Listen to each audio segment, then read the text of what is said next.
What's poppin', everybody? I'm Mike. I'm Brian. And this is Hoopin with Mike and Brian. And welcome back. Welcome back to this another day in the studio. We are back after a little bit of a week hiatus. We have been gone doing things, been very, very busy. Brian, how you doing, man? I'm good, man. It's good to be back in the studio, man. Obviously, we had our ups and downs over the last couple of weeks, but we will get more content out, believe that. And this is just a little bump in the road, but we're back, and the grind's really beginning now, and we got a big year ahead of us, man. I'm excited, though. But I'm very happy to be back. Yeah, no, for sure. I know it's been a little bit of a rough patch going through this last week. Unfortunately, Brian, if you'd like me to say the news, or would you like to say it? Would you like me to say it? Unfortunately, I had unfortunately for Brian, not myself, but I found out from Brian's side, he had a passing side of his family. Grandfather, correct? Yeah, grandfather. Corey James McQuillan. My dad's same name. Well, different middle names, but yeah, he was a big fan of the podcast. As I said on the Instagram, he really was our biggest fan, and I mean that, one of our first fans. He barely could hear, but he listened every episode. And I sent you the text, the screenshot of him saying, "Oh, I love the podcast. I got to get ready to listen to the next episode." So it won't be the same. Obviously, no, he's not listening, but he's listening up there in heaven. But big listener of the podcast, man, and it means a lot. And obviously, it's sad, but he had a good run, 84 years of age. But 84. No, it broke my heart because I was just finding out. Yeah. I mean, you and I have built a good friendship and everything, even with the podcast and everything. We've gotten close. So just hearing that broke my heart. And, I know I was very close with my grandparents. I even told you that. Good, yeah. So I understood the passing, and I was like, you know what? He probably lived a great life. I know he's watching over you, and I'm pretty sure he's going to keep watching over you, and he's going to bless this podcast and bless over you, and bless your amazing family that you have, because I know you told me a lot about your family in general. And to be honest, I told you just, especially moments like that, celebrate your family, because, it's always the best, especially when you get moments like that. The best thing to do is be with your family. So yeah, for sure. I mean, it was obviously tough. When you get up there in age like that, for my grandfather, like, the day's coming, but it's something you never really prepare for. But, he lived a great life, and I'm happy that I had 20 years with him, man, because a lot of people don't have that. And, we'll make him proud, and I know he's up there in heaven, in a good place right now, and no more suffering. So I'm at peace with that. Okay, man. No, for sure. I appreciate you coming on and even opening up, because I understand if you didn't want to talk about it and everything and stuff like that, but I know I wanted to. Yeah, I love talking about him, so I really do. Good. So. That's good, man. Yeah. No, I appreciate it, because I definitely wanted to do something for the pod, especially on here. I wanted to shed some light and definitely, kind of do a little celebration, make sure that, he feels welcome, and, that he feels appreciated for always supporting us and everything. So, but for the meantime, to do a little remembrance, I want to do an 84 seconds moment of silence for your grandfather, for everything and everything. It. So, if everyone is listening, just please, nice little moment of silence for Brian's grandfather. So thank you.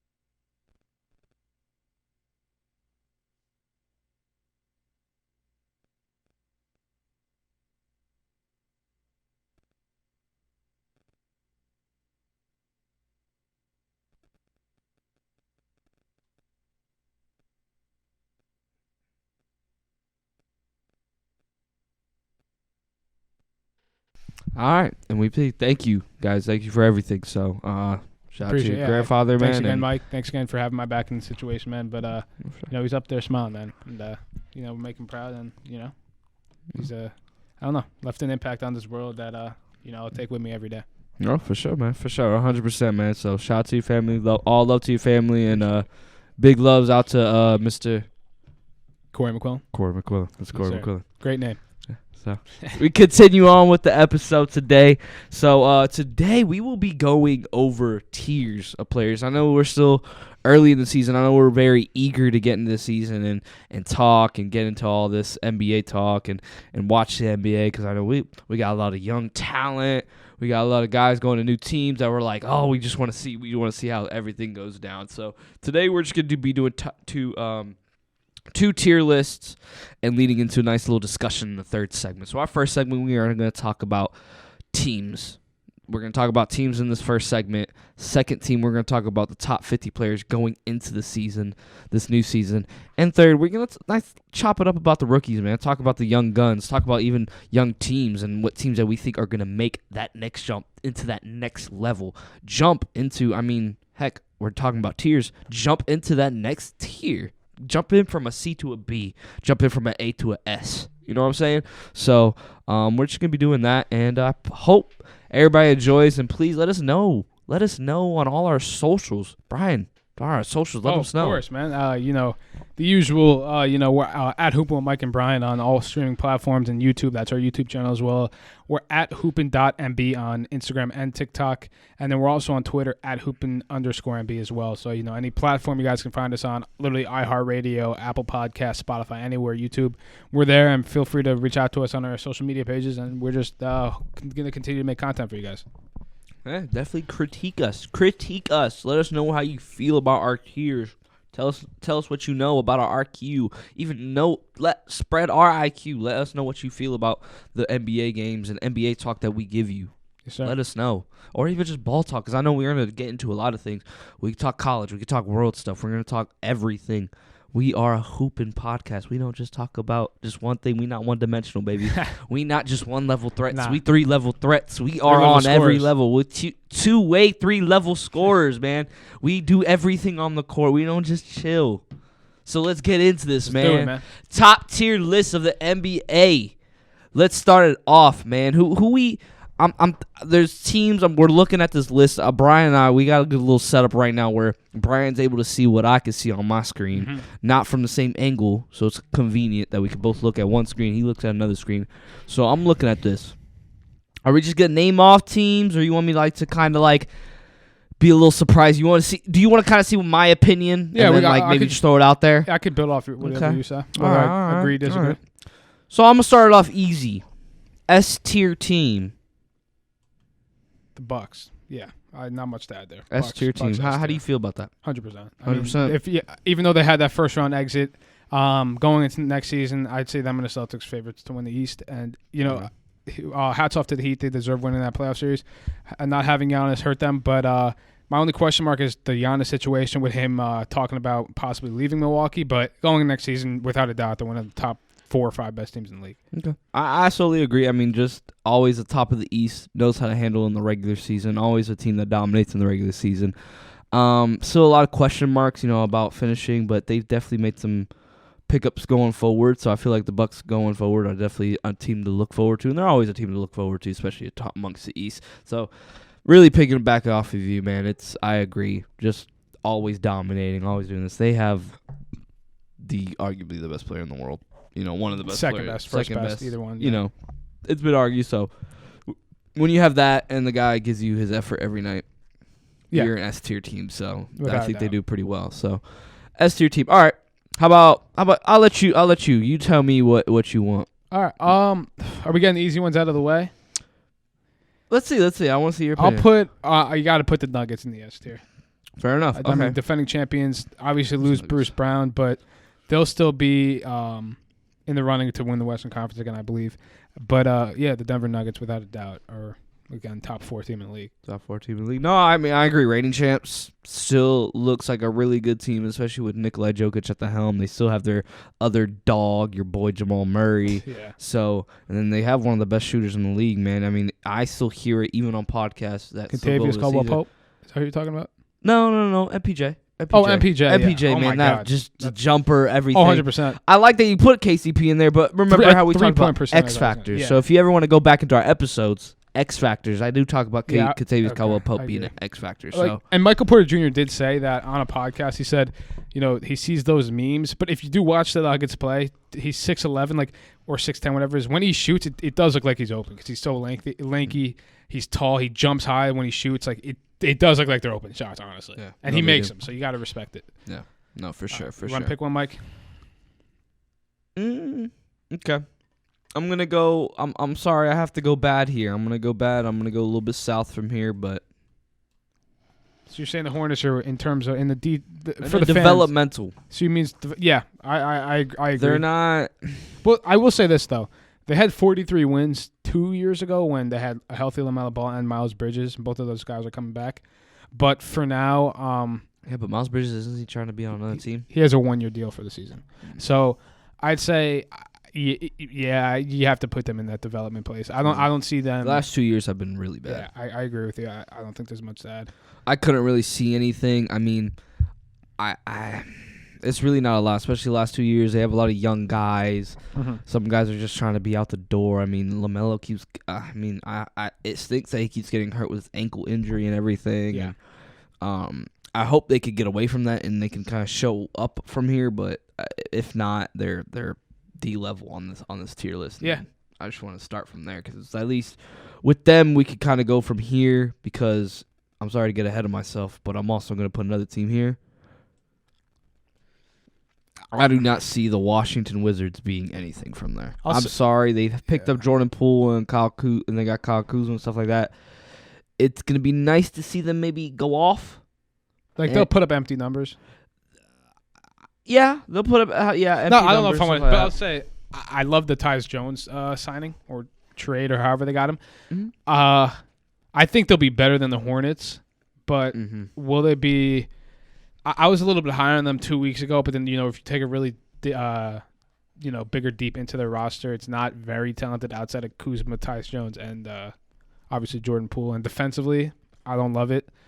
Obviously, they lost Porzingis. I agree. I think they are definitely in that D tier. Yeah, I couldn't really see anything past that. It's just hard because, the last 2 years, really for both teams, have just been abysmal, just horrible. Mm-hmm. Like, not really that good.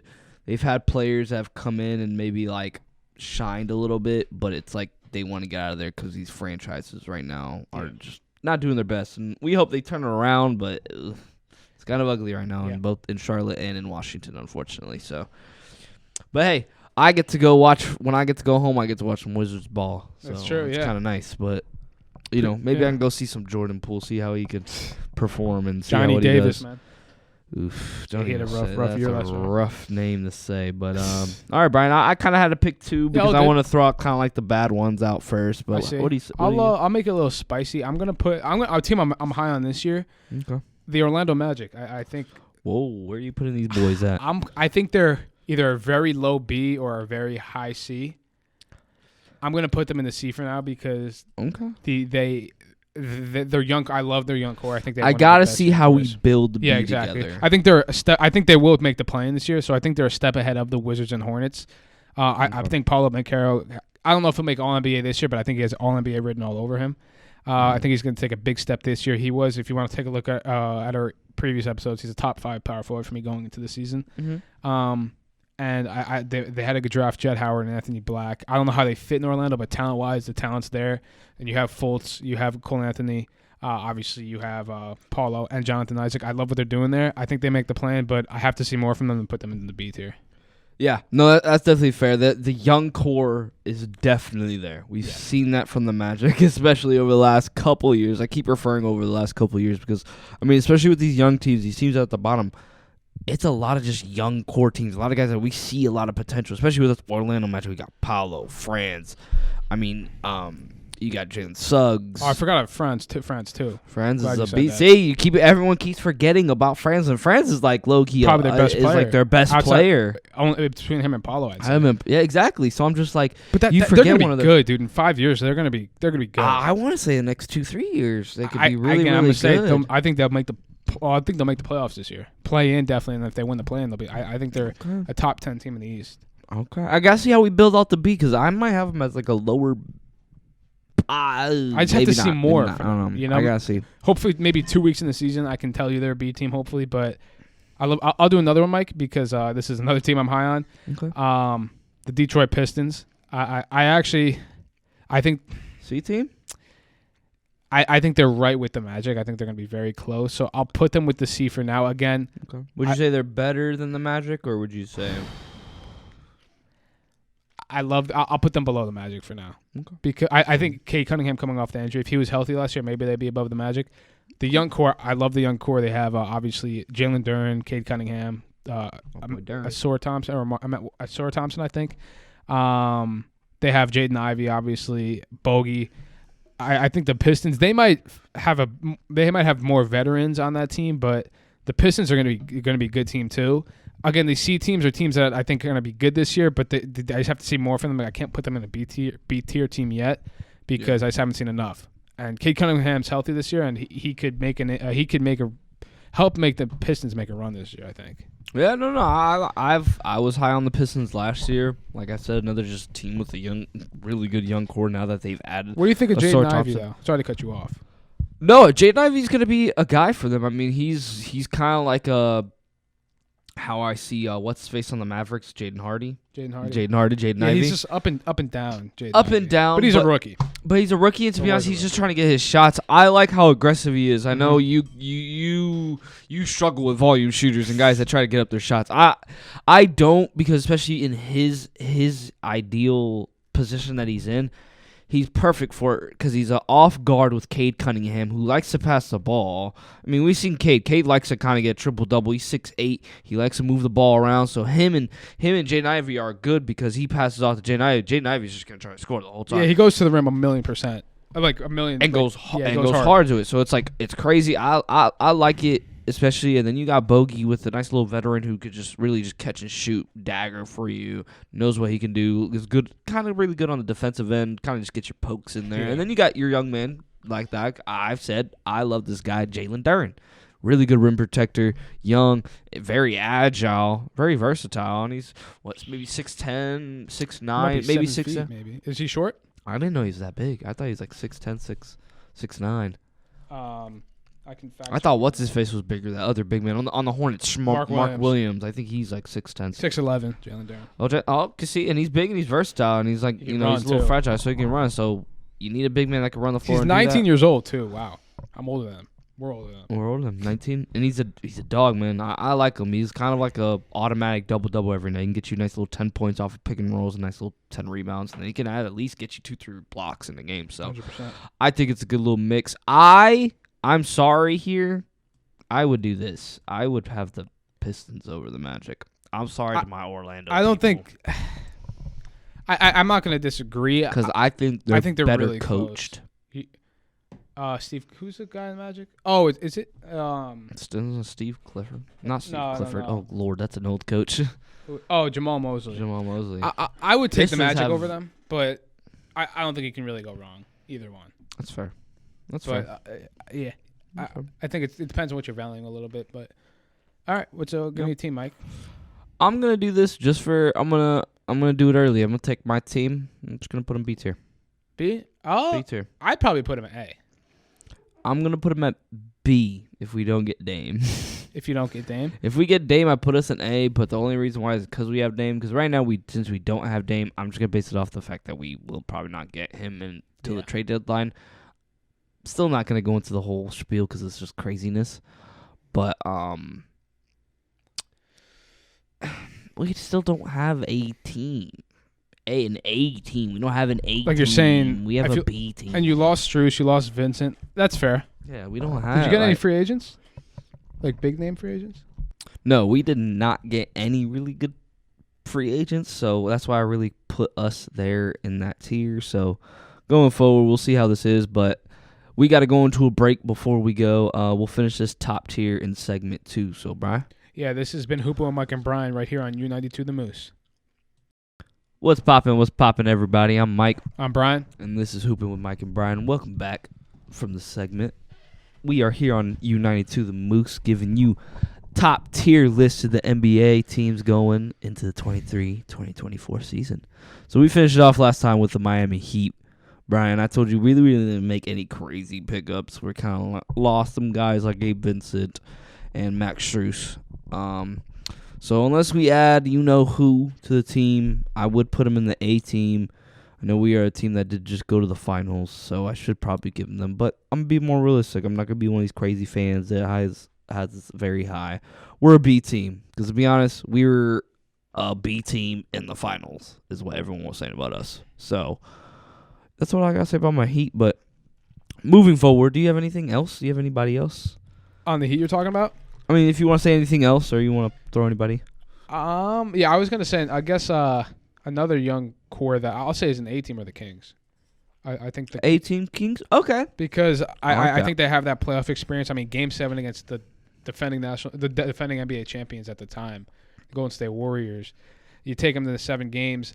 I think you got to give them respect, and I think they're going to be up there. The West is difficult. I mean, there could be a 5-game differential between the 3 seed and the 8 seed for all we know, like how it is like every year. Yeah. But the Kings are going to be good. They're reloaded. I mean, they brought back pretty much everybody. I don't think they lost anybody. It stinks because Sacramento's not really a place that signs big-name free agents. I don't know who wouldn't want to play for the Kings right now, but they're so fun to watch. I'm all in on the Kings this year. Again, they're not a championship contender, I don't think yet, but I do think they're a step ahead of a B tier. So I think you got to put them in A. Yeah, even though they did lose in the first round, but they had to go up against the Warriors. And yeah, not a favorable more. Yeah, not probably the best matchup you want to have in the first round. But yeah, no, I mean they still. I mean, even in moments, spurts, they were outplaying the Warriors by a lot. I mean, they were able to keep up with them and outplay them. And their Barnes hit that shot. I think it was Game 6. I don't remember, but he hit that. I just remember watching the game. Some of those buckets go different ways. Some of those like last minute buckets go in, man. I think you see the Kings moving on, man. Because I mean, even with the Warriors, I saw like, oh, I'm starting to see this Kings team. I said it there. The Kings played like the Warriors, very up-tempo. Yeah, you were fast. high on the Kings all year. I was high on the Kings the whole year, and I just kept saying, I was like, watch out. Like, they're young. They want it. They're there. Domantas Sabonis, I'm very high on Domantas Sabonis, so I was like, he's that guy. He's really good interior. I mean, I wish he probably would have took more jump shots because that was what was killing me. But yeah, 100%. In the playoffs, he had the mid-range open all the time. The whole time. But, I mean, even then, they were still keeping up with him with the fact that he was doing that. And just picture if he was able to just be like, all right, I'm just going to keep shooting these and get these easy points. Like, there were some times where, like, they'd go on, like, an 8-0 run, and they would simply just need, like, another bucket just to, like, kind of stay more in the lead, and he would just pass up those little mid-ranges. I'm just like, dude, just make that. It's an easy little jump shot. They'll start getting annoyed. They'll press up on you, and you're so good at passing the ball, you're literally just going to take it, pass it, and it'll be a wide-open layup, wide-open dunk for probably De'Aaron. Yeah. Who's probably coming off a roll or coming off the coming off the handoff, and he's coming off spread, just grabbing and going. So I like this as an A team. I like the Kings. I would put them in the A, and I agree, man. I agree. I like this Kings team. I'm still highly on them, and I think going forward, I think they're going to be a really good team in the West. I'd say top 5. For sure. I can't disagree. I think they got over that. They're going to get over that hump. Yeah, no, I think so too. But another team. Can I ask you about a team, Mike? I'll ask you, and I'll let you. I want to hear what you think about the Mavericks this year. Because, I mean, I do like the Derek Lively draft pick. He only averaged 4 points, 4 rebounds at Duke, I believe, or Kentucky, wherever it was. But he's kind of what they're missing, that rim presence. I mean, they lost JaVale McGee, but they need defense, and they got Grant Williams. But I want to hear. I know I'm asking you, where do you put the Dallas Mavericks?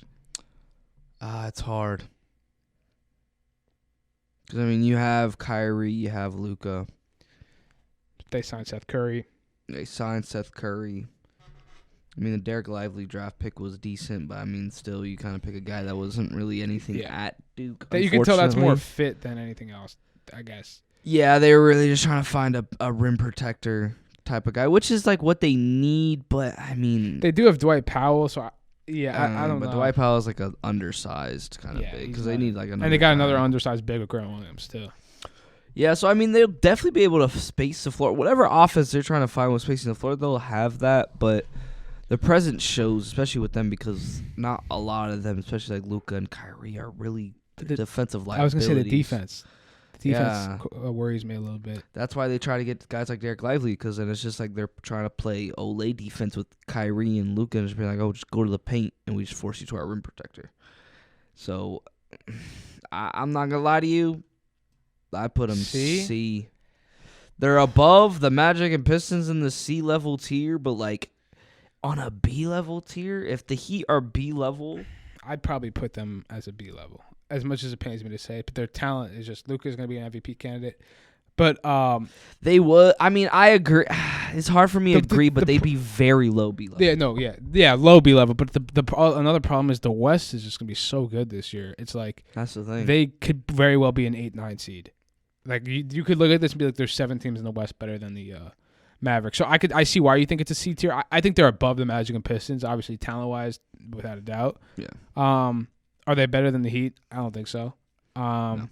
But I do like they're trying to please Luka. Like Mark Cuban's trying to. It didn't work last year, but they took a gamble and they did re-sign Kyrie. So maybe there's a vision there that they have.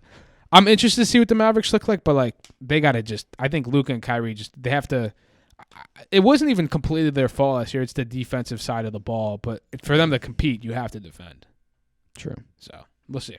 Yeah, we'll see going forward with the Mavericks. It's really their defense that lacks, and like they could score, and we get that they're gonna score, but their defense is to the point where it's just like you're just seeing fast breaks on fast breaks. It's kind of one-sided on sometimes, but if they don't even have the presence inside, it's kind of like weak because then teams are bringing it into the paint. You're kind of just like go easy points in the paint against the Mavs. So we'll see how it goes for the Mavs. I mean, I say C teams because they're barely going to be reaching even the West play-in a lot. I mean, even on the standings, you and I were like, they probably make it in the play-in, barely make it into like the playoffs. So that's why I was thinking C team. But moving on from then, I'm going to put this team in there. I see him in here, and I don't know because I feel like you'd rank them a little bit higher, but I think they're in here. Yeah, I think Clippers in the B tier. I think they are an A tier, but I mean, again, there's a bunch of question marks. I'm not going to completely disagree with you there, but I think if they're fully healthy, you could make an argument they're in this S tier. But I would put them in the A tier if it was up to me, because I mean they brought back again a similar team. I don't think they lost anybody. I don't think they signed anybody crazy. They still have Kawhi and PG, and if they're healthy, I mean I do think they're an A tier. But it's if. Yeah, it's a lot of if. For me, it's a lot of if. Because there's another team I'm thinking that it's a lot of if, but Clippers are definitely a B tier team for me. Because maybe it is that I'm probably being biased. I put Miami here, and I'm looking at and it's like kind of like perspective that I'm kind of comparing these teams to Miami.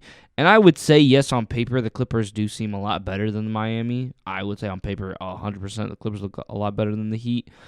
But I mean, the way we win and the way it's like we do our things, I mean, I guess it's obviously different, but it's just like we don't, even with guys backing down, we still are doing good in our respective conference. Even though yes, I know the East isn't good, but I'm sorry, we don't even have a team. Like a lot of players, like they look at our team, they're like, oh, it's the Heat, like who we have to really worry about in the regular season because Jimmy's barely trying, Tyler's playing. I mean, That's really about it. You got our young guys probably trying to make a name for themselves, getting more minutes and more touches, which is like good, but that's really about it. Yeah, I like Ty Lue as a head coach, so I'd put him A, but again, I see why people would put him B. I do see. Yeah, because this is a lot of if. Too much if. Yeah. Celtics, yeah, I agree. I mean, S tier. They were one game away from the finals this year. Mm-hmm. If Jaylen Brown doesn't play as bad as he did in Game 7, but yeah, I mean, there's not much to dribble with the left hand. Yeah, they're probably the favorites along with the Bucks to win the East. So okay, I'm glad we could agree with that because then I feel like I'm glad you're focusing on like the fact that the past recent like they've been right there. But even just additions moving forward, they got a big man now going and moving forward. They have a guy that can play. Like losing Marcus Smart though is going to hurt them a little bit. Yeah, they'll definitely lose their guard, Derek White, and their Brogdon. defensive. Sorry to cut you off, but yeah, no. Yeah. I like Brogdon and Derek White really because they bring more of the offensive side than Marcus Smart. So, Marcus Smart kind of. Who's going to start? Is it going to be Derek White? I know Brogdon was coming off the bench last year. I would think it'd be Derek White. Yeah. I think these are two teams I'll put in the S tier, actually. I'm going to put the Lakers and the Suns in the S tier. I think the Suns, I mean, they obviously the Bradley Beal trade, but they did sign a lot of guys to fill out their depth. I'll agree with Suns. Lakers, I'm going to put them in that. Look at I think the Lakers made some really good moves this offseason. Yeah, I mean that's fair. Like, hear me out here. I mean, they got obviously they got Cam Reddish. I gotta pull up right here. They have obviously LeBron, AD. You re-sign Reeves. You have Hachimura. You signed Jackson Hayes. Jalen Hood Shafino, the guy from Indiana they drafted. Torian Prince is another guy they signed. Kept D'Lo. They still got Vando, Gabe Vincent, Christian Wood too. I hate the Lakers, but I think they'll be competing for a championship this year if LeBron and AD are healthy. That again, they're a low S tier team. But they I think they're reloaded. They're gonna be ready to go. That's fair. So I could agree. And I hate the Lakers, so it pains me putting them there. The reason why I say they're A tier, because you know what, I'm gonna stick with it. The reason why is because I think this team is still S tier. I think the Warriors are S tier still. Yeah, I agree. And I don't think the Lakers are an S tier team like the Warriors. I think because I feel like they still have their team intact. We still have to think if that team's going to work out again because how we saw how they played. Yes, the end of the season did work out for them, but we saw how the beginning of the season and it looked abysmal. That's true. I think though, if you were to tell me before free agency, I'd definitely say Lakers are without a doubt an A tier. But I just think the pieces they added in the offseason, the role players with Jackson Hayes, Torian Prince, Vando, keeping Vando, obviously keeping Reeves, and you have Cam Reddish. So you think the Lakers? Because I would almost agree. I think the Kings almost have it almost not fully put together. I'd say the Lakers are better than the Kings. I do think I think I don't know if at the end of the regular season the Lakers have a better record because I don't know how much LeBron and AD are going to play. I mean they added that resting policy, but again I hate the Lakers, but I would put them as a low S tier. I think they're probably the 6th best team in the league, 7th maybe, but yeah. But you can keep it at A. No, we'll keep it at S. We'll keep it at S. This is what you said, but. Interesting. Okay. That's fair. Yeah, I mean, you can't go wrong there. I can't go wrong there. Okay. How about this? Well, tell me more. So, the reason why I put this team, because they're on the rise as well. They were amongst the East. For the Cleveland Cavaliers we're talking about? Yes. Okay. They're amongst the East for the very longest time. They had the best rated defensive team. Really, that's fair. Jared Allen and Evan Mobley. They really kept the team intact. They get another guy like Max Strus who's a shooter. They did really good pickups along the way. They got Imani Bates. Your boy, yeah. My boy Imani Bates in the draft. So, I mean, going forward, it looks like they're going to still be good because it didn't look like they regressed. It looks like they kind of were like, okay, we're going to get these pieces and stuff like that and still keep our team intact. And I think they still need it because it was the first year with Donovan. That's fair. So, I mean, obviously you're going to get Donovan and his volume shooting and all his scoring and everything, and they got that. And they got to see how it goes with Darius Garland. And there was times where it was like, both of them, when they both were on, it was like, oh, crap. Yeah, scary. Yeah, I think the Cavs, I think they'd probably be a low A, in my opinion. Obviously, last year, the playoff, Donovan Mitchell, since his rookie year where he beat the Thunder with Melo, PG, and Russ, hasn't really got over the hump in the playoffs. Mm-hmm. So that's the one thing. But look, you know how I've been critical of Donovan Mitchell. Donovan Mitchell's awesome, dude. He's one of the best shooting guards in the league. I'm not going to deny that at all. And I think Garland is an underrated playmaker probably. And they do have, as you said, the best defense in the league. Didn't I argue Donovan Mitchell was the best shooting guard in the league? You did. I think he's the second or third best shooter. I think, respectfully, I have to put him at 2. Like, I can't. As much as you know who I love, we don't got to get into that. But 1A, 1B, maybe. I'll tell you that. Because I think Devin Booker is the best shooting guard in the league. Fair enough. I mean, yeah, I'll say you persuaded me. I think going into that, I probably would put the Cavs as the best B-tier team. But, I mean, Donovan Mitchell, this is probably his make or break year for Cleveland because he can leave soon and, New York. Yeah. He said it, man. He's from New York. But, I can't disagree too much with you there. Yeah. This is why I put them in there because they're also a team that was the top of the East. But it's a big question mark. They're probably a really good team here. But if you see where my cursor's at. Yeah. I agree. I 100% agree. 76ers a B team tier because we do not even. One, I don't know what's going to happen. 2, we see what happens with this team. It's yes, they do good, but it just doesn't seem right. It still seems like, what's going on? What's this whole... Like, they seem put together, but then it's like... they get to the playoffs, and it's like they can't figure anything out.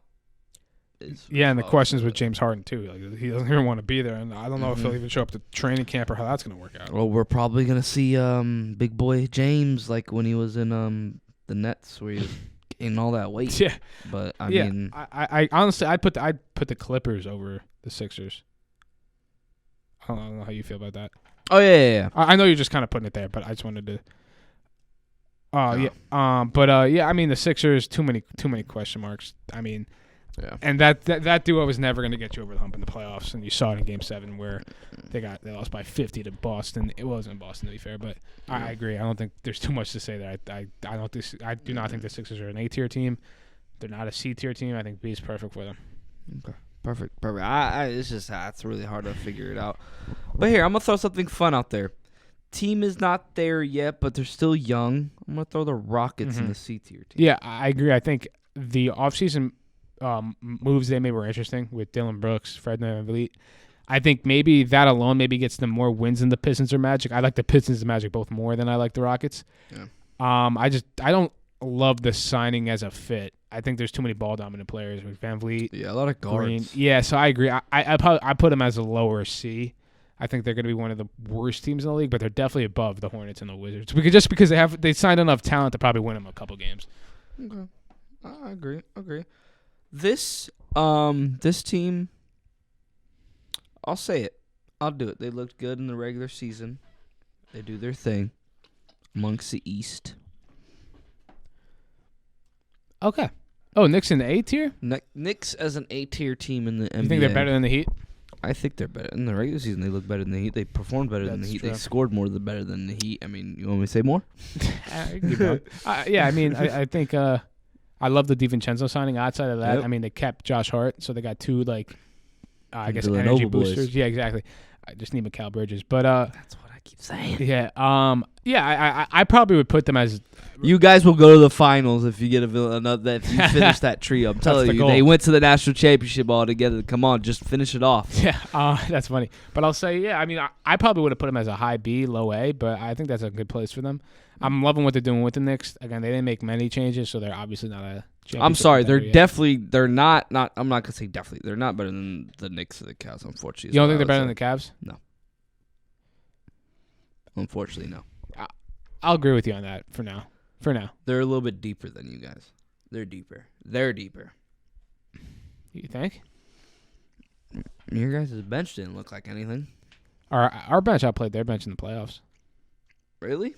Josh Hart, himself, outplayed the Cavs. By himself. That's fair. I guess by himself, yeah. Yeah, fair. I mean, with Grimes, too. Grimes is, you know how I feel about playing Grimes.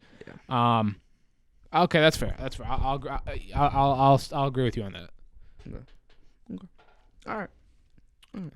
So I mean, we still got a good couple teams going into this next segment. I know we'd say we're gonna go into the players, but we'll do a really quick finishing off going into the third segment and go into NBA players. So we'll finish it off there. But we got a good little thing. We're definitely gonna we're gonna have to post this tier list to our thing and show what people think about this. So, Brian, finish it off, my man. Yeah, this has been fun. You know, we're not done yet, so make sure to come back with us after the break as we finish off this tier list. This has been Hoopin with Mike and Brian right here on U92 The Moose. What's poppin', everybody? I'm Mike. I'm Brian. And welcome back to Hoopin with Mike and Brian. We are finishing off this tiers list, this NBA teams tiers list, and getting straight into the NBA players tiers list. So we're going to finish it off. Last time we talked, what was it, the Rockets, I believe? Yeah, Rockets. So we're just talking about just nice young cores. I'd like to piggyback off of that, and I'd like to put this team. This is going to be a little surprising, but the team actually does good, but they are a very low version of this tier. OKC as a low B tier team. Yeah, I put him B too. I think they're gonna make the playoffs. Because I believe they also make the playoffs as well, but it's like the play-in. They make play-in. I could see playoffs. them. I think their ceiling is a 7 seed. Because I think the West is gonna be close. I think realistically, they'll be 8 or 9. So yeah. Well, either way, 7 seed's still playing anyways. Yeah. But yeah, I'd say playing. I agree. I don't think they're a top 6 team in the West, but I think they have the talent around Shea. Mm-hmm. and they have a bunch of young guys. Jalen Williams, Josh Giddey, those guys, and Chet coming back. I agree. I think that there's not much to add there, but yeah, I agree. Okay, I'm glad. I like it. I think the young core is good on that OKC team. So moving forward with the OKC. Yeah. This team is going to be a little surprising, maybe. I don't know. I think they did a good pickup for the time frame that somebody will be out. But I think this team is a very amongst these other teams. Go Memphis Grizzlies in an A-team tier. I'm going to put it out there. When you're the top of the West for consistent years, I know they're going to be out without Ja, but they picked up Marcus Smart. That's true. Who was a good pickup for them because I know they did lose their nice little backup, really good backup, Tyus Jones. So I feel like moving forward with Marcus Smart being in there for that 25-game suspension for Ja. Ja comes in and still does Ja things. I still think the Grizzlies are a good team even without Ja anyways because they've done it on multiple times that they can perform without Ja. Yeah, I'd say obviously if Ja wasn't suspended, without a doubt, they're A tier. So I'd say low A, high B. So I won't disagree with you there. I think they're going to be a little bit behind. I think if they're hovering 500 when Ja comes back, they'll be in good shape. Yeah. But if they're like 5-10 games below 500, then they might be in trouble. But they have Marcus Smart holding down the fort. But losing Tyus Jones, I think, is big for them as well. Yeah, of course. But yeah, I'll agree with you. I think low A is fair. Fair enough. Ooh, these are interesting teams here that we got some decent teams left here, Mike. Decent teams left here, but very interesting because it's like, if I'm fair, I'm gonna say it here. I do not see any more A or S teams. A or S? Yeah, I'm sorry. I don't think I see an S. Yeah, S or A team tier here. I think I'm gonna throw this out here. They're still young. They're still figuring it out. I think they're low on this tier list. But I think because of their draft pick, they bumped up a little level. But I'm going to throw the Spurs. They're for me, a low C tier team. I think for me personally, I probably have them as a high D. I'm not just trying to disagree for no reason. I just think the only reason I say that is because I've said it before, but I think Victor's just not going to play enough games this year. They're going to handle him similar to how the Pelicans handled Zion his rookie year because they're not winning a championship. That's why I don't think he's going to get Rookie of the Year just because he's not going to play enough games. If Victor I knew was going to play at least 70 games, I do agree. I think he'd be C. But I think obviously they limited him in the summer league. But I'd put him as high D. But again, I think low C is fair. Fair enough as well. Fair enough. Low C is what I put them because I think they still have good guys. I mean, I've put emphasis on guys like Malachi Branham, Keldon Johnson, What was it? Keldon Johnson. Keldon Johnson. I thought you said Calvin Johnson. I think I might have. Megatron. Football. Trey Jones. They got Trey Jones. They got Jeremy Sochan. Yeah. And I mean, even with Victor there, I mean, Devin Vassell still plays for them, right? Too. Yep. So they have a pretty good young little core. So that's why I put them in that C team because they're kind of like that team. Maybe even without Victor, if you see it, I kind of still see they have a good little young core with those guys like Trey Jones, Malachi Branham, Keldon Johnson, Jeremy Sochan, and all those guys. I still see that little young core. So I'm like, they're probably just on the lower end behind like the Magic, Pistons, and Rockets. So moving forward from there, I'm gonna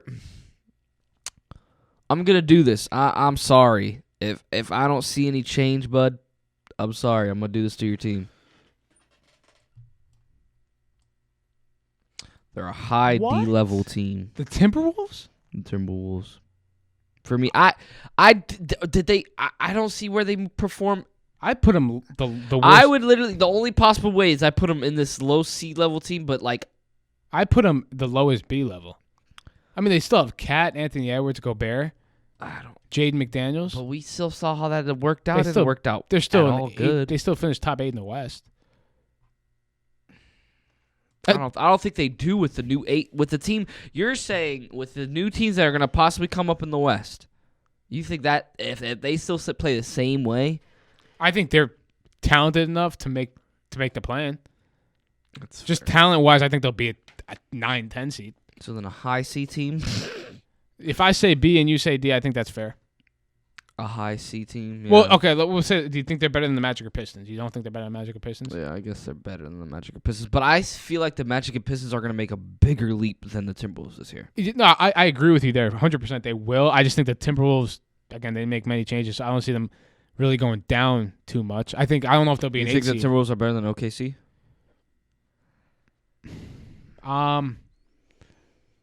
Better. Define better. You're saying just like in terms of where teams finish. Yeah. I'll say the Timberwolves will finish right behind the Thunder. That's why I'd probably have them. Okay. That's why I think low C is fine, actually, if you want to say that. Yeah. I mean, high or C. High I'm sorry, C, but like low B. I see what you mean. Because Okay. they're below the Mavericks. They're below all those teams in B, but I think they're above all those teams. Well, I think maybe we'll fix it up once we see where we see these other teams. So, okay. B level tier team. If they have it all together, they've shown it. Yeah. You think they're better than the Timberwolves? I think they are. At healthy, full healthy? At healthy, 100% I do. Okay. Again, that's another if. Fair enough. I think, to be honest, again, we put the Clippers in B. Yeah, with ifs exactly. too, So I'll say I could see them being the 9 and 10 seeds each in the West. Okay. So I'll say the Pelicans are slightly better. If Zion's healthy, definitely taking the Pelicans. Okay. Fair enough.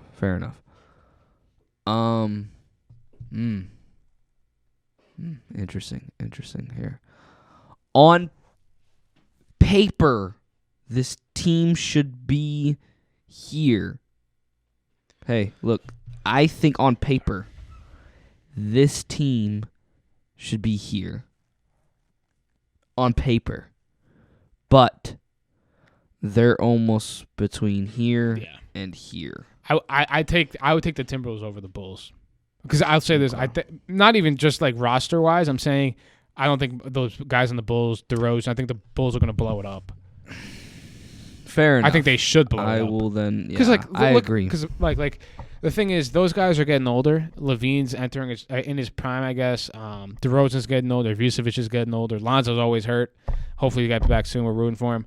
But the Bulls just have too many what ifs, and I don't see that. I think at absolute best, the Bulls could, if they're healthy, could fight for a 6-7 seed. I still don't think that's possible or likely to happen. I think the Timberwolves are slightly better, and obviously the Bulls being in the East is probably better for them. But I'd probably put it behind the Magic and Pistons. The Bulls? Yeah, I would. They were the 12th seed this year. If and they I think blow it up, I mean, just going into the season, if they don't, I don't see. Because the thing is, the Magic and Pistons, kind of what you said before, both are making a leap this year, and the Bulls kind of stayed the same. But talent-wise, 100% they're more talent than the Magic and Bulls alone because they have Levine, DeRozan, and Vucevic, and Lonzo on the bench, obviously, because he's hurt. And they have guard depth. I mean, they signed Javon Carter. They still have Caruso. They still have Dosunmu, Kobe White. Yeah. Okay, maybe you could put them over the Magic and Pistons, but I'd still put them below the I only Timberwolves. put them up because they haven't blown up the team yet, is the thing going in forward. And I feel like if they kind of perform good and they don't blow up the team, then I still feel like they're still around this area. They maybe kind of go up a little bit, but I agree with you, though. I kind of had to look at it. I just see. Yeah, I'll say this, though. Before Lonzo Ball's injury, 2 years ago, the Bulls were number 1 in the East. So when they're at full strength and healthy and everyone's playing their best ball, I agree with you. They should be a high B, low A tier team. But you're obviously Lonzo out this year. That's their floor general. I'll say for now they're better than the Magic or Pistons, but I think by All-Star break, the Bulls could be a completely different team. Yeah, that's fair. I agree. So, interesting. Okay. I look in here, Mike. I'll do one real quick. I love what the Pacers are doing. I do. I would put them probably C tier, but above the Bulls. Okay. And if you argue they're better than the Timberwolves, I wouldn't hate that. I argue they're better than the Timberwolves. I think they're Pacers, more of a team. Tyrese Halliburton. I love the Jarris Walker rookie they got. Buddy Hield still. Miles Turner. You could put them above the Timberwolves. They're going to try to put Benedict, my boy Benedict. I would say they're better than the Timberwolves. I'll say this again. I don't know if Cat finishes the year with the Timberwolves. Me neither. That's the thing. I don't think a couple. I think they signed Ant, so Ant will be there, and Ant's going to have a great season. But I'll agree with you. I think the Pacers are slightly better than the Timberwolves. Okay, fair enough. Okay. Interesting here. I'm going to put this because they... no, probably not.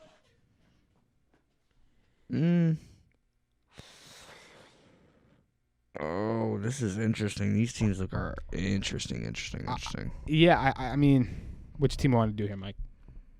I don't even know. You know what? No. I'm gonna stick with my guns. This team does play well together. They did good. They were amongst the thing. I'm gonna put this team. They're a low B tier team, the Utah Jazz. I'm gonna have to.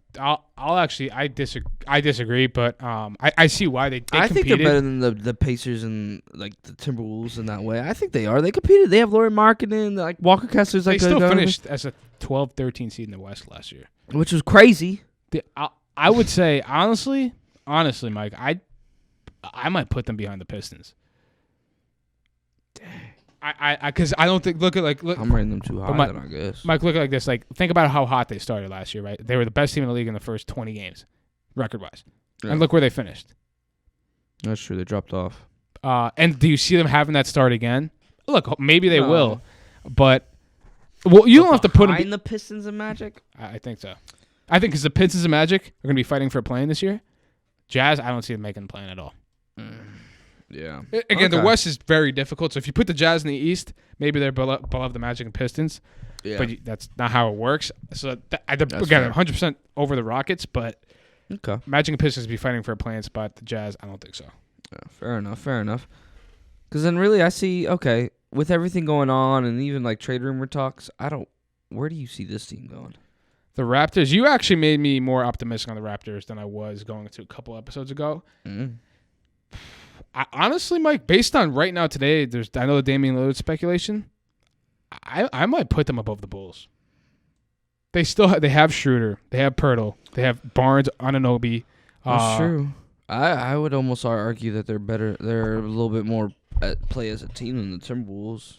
It's hard because the Timberwolves, because now they add Schroeder, they have Pascal, they get Gary Trent, they have Grady now too. Honestly, if you put them above the Pacers, I honestly wouldn't hate it. No, I feel like they're equivalent with the Pacers. Like if it's there, they're just right next to each other. I think if they're right here, right now, today, now that I think of it, I think the Raptors are better than the Pacers. But if you want to put them behind the Pacers, I mean, it's not like it's that big of a difference. It's kind of they're very similar teams, but like that three-headed. I'm just too big of a Reese fan, and I love that boy Tyrese Halliburton. I mean, Siakam, Barnes, and Anunoby. I don't know if I love how they play together because they kind of play similar to each other, especially Barnes and Anunoby a little bit. Yeah. Similar, not the same, but similar. Maybe the Pacers are a little bit more of a balanced team.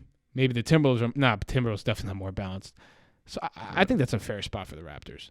Yeah. What for right here? I'd say I'd probably put them behind the Pacers. Yeah. I don't know. I think you go either way. I put them. I keep. Now that I think of it, I every time the more I think about it, I want to put them over the Pacers. I don't know. I have to see. Leave it there Maybe just for like the year. I don't know. I just think with the Pacers, they seem more put together. They seem like a team that's going to make that leap. Yeah. A bigger leap, I guess you could say. But these last three teams, interesting. I'm going to throw it out there. That trades go through and stuff like that, I'm going to throw it out there. They're going to be a team on the developmental side, but they're going to be probably the top developmental team. You're saying if they lose Dame? I mean, even if they try to keep Dame, it's not going to work out. I still think they'll be better than the Spurs. Yeah, that's fair. So then maybe we go like this. Actually, I'm going to switch it up. Well, I'll drop them down because they're still a young team. They're still figuring out. Do you think they'll be better than the Rockets? No, I think the Rockets will do better than the Spurs. I'm talking about Rockets Blazers. I think the Rockets will do good. Better than the Blazers? I think so. If they have, bringing in Mayo Duca, if Dame's not playing. If Dame's not playing, Dame probably won't even want to play. If I agree. I think that's fair. I think that's fair. All right, we got two teams left, Mike. Nets and Hawks. I think the Hawks are slightly a B team. I was gonna say I think they're probably the lowest B team on there. Yeah, they're the lowest. Maybe they're better than the Pelicans, but you know how I feel about Trae Young. I made that video on them. I'm high on Trae Young. I like Trae Young too. So I'm a Knicks fan, but he catches way too much slander. I mean, the most overrated player in the league. No way. I mean, the dude, 6'1". He's accomplished. I'm not going to go into because I've already made a video. Eastern Conference Finals. Went into Boston, pushed them to 6 games, won a game literally by himself. No disrespect, of course, but The Hawks, man, I don't know. I don't understand the Trae Young hate defensively. I mean, you got to keep that same energy for Luka Doncic defensively. I mean, but yeah, I think they're better than the Pacers. I don't know if they're better than the Pelicans or the Thunder, but I won't disagree with you there, Mike. But we got one more team left. The Nets. I'll say it. I probably would put them right behind the Jazz in the C tier. Maybe behind the Rockets, but again, I like what they're doing with Mikal Bridges and Cam Johnson. But I'd say a low C.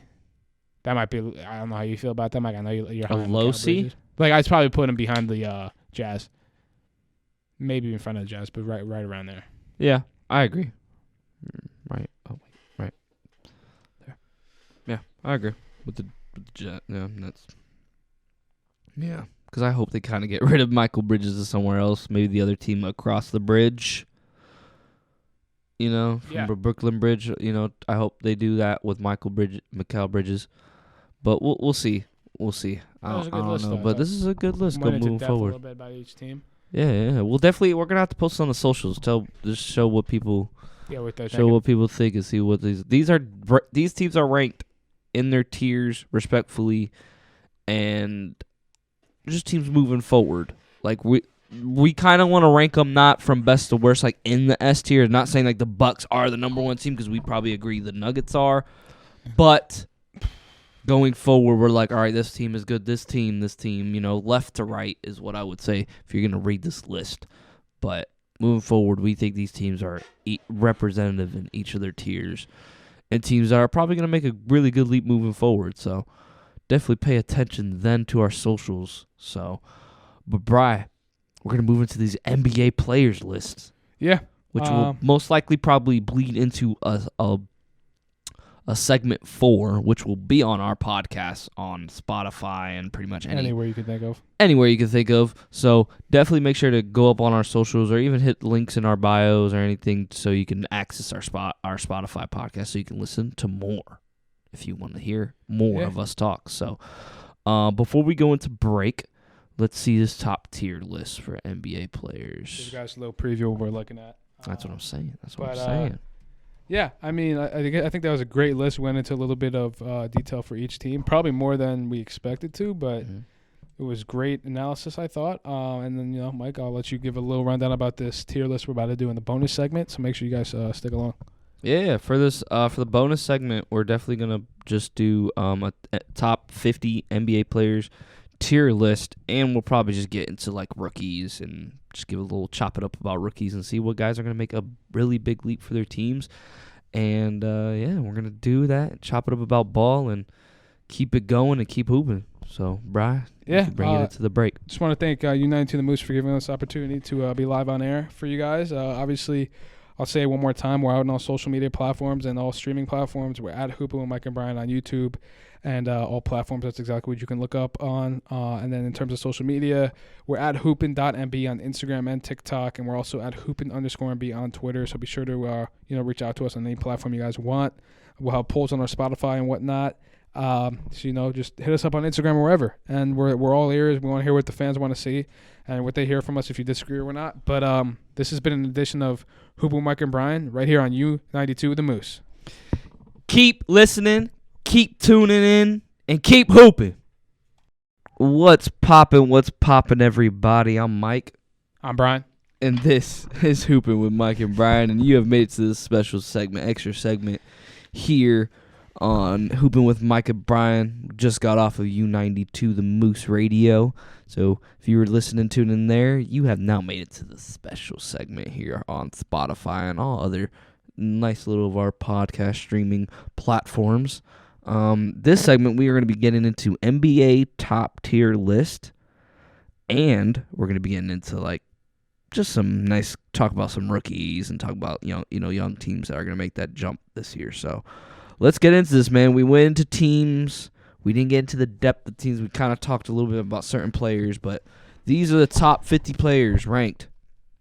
We're going to put them into a tier list for going into this next year. So, Brian, my man, do you see anybody on this list that you're like, let's just throw it out there? I'm going to put them on there. Yeah, obviously you have the obvious. I'll just give you 4 names I see right now that I think are definitely superstars or S factor. Is definitely Steph Curry.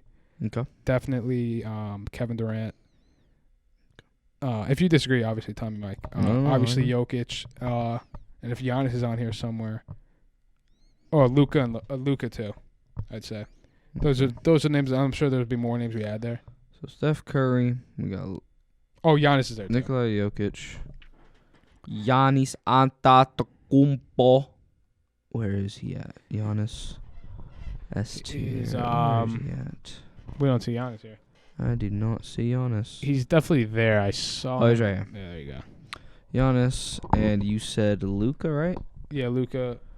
Luka and S tier Luka. Okay, Luka's right here. I think Kevin Durant's still there. And then we said Kevin Durant. Yeah. Okay. If you want to put him in A, I wouldn't hate that, but I'm gonna put him. Now that I think about it, I'm gonna put him in A. I'm gonna put him in A. I'll put him in A. I'm gonna put him in A because I feel like there's a couple players that I would maybe, not a couple players, maybe. If I'm looking through this, I see maybe one more guy I could put Jason in S. Tatum? Yes. Yeah, I didn't even see him. Jason Tatum, since he was like 4th. What about Kawhi Leonard? Is he A just because he's not unhealthy? I would put him in A because he's unhealthy, but when he comes in, he definitely performs on a very, very high ratio. I mean, yeah, he's very iffy, but when he plays, he's amongst. I mean, he argues to be top 10. 100%. Yeah. So I would say Kawhi is definitely below Jamal Murray. I see him. Yeah, where is he? You said below Jamal Murray? I think when Kawhi Leonard plays, he's arguably the best top 5 player in the league when he plays. Two-way, man. I mean, there's not a lot of guys like him two-way that could do it on both ends at his clip. So exactly. I agree. I'm going to do this for you, boy. I'm going to do this for you, boy. All right. Yes, sir. Okay, perfect. That's where I put him too. A tier. Anthony Edwards gonna make that leap. He's making All NBA this year. I'm gonna continue. I will say that. Okay. We'll have to see there. All NBA first team. Actually, I'm sorry. Oh, first team. Okay. See, I was agreeing the All NBA because I was like he'd probably make a second team, but you say first team. Okay. So you're gonna say he's gonna be the top rated shooting guard by the end of the season? I think statistically because Devin Booker is gonna have to take a little bit of a backseat with Bradley Beal and Kevin Durant, and then Donovan Mitchell. Okay. Talking of Devin Booker, probably off of last year and everything, you said the number one shooting guard. So where do you put this number one shooting guard? Honestly, I'd put him behind Tatum as an S tier. Okay. If you disagree, obviously tell me. I agree because if he's the number one shooting guard, I have to agree.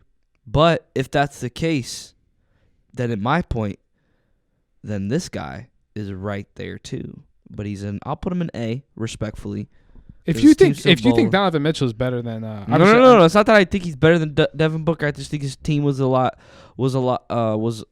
seemed a lot better than his team because the team wasn't that deep at all. I mean, it was really just him and Kevin Durant on that Suns team, and it was just really hard to watch. And Donovan Mitchell with this Cavs team I liked it. I'm probably just more Donovan Mitchell biased. But where is he?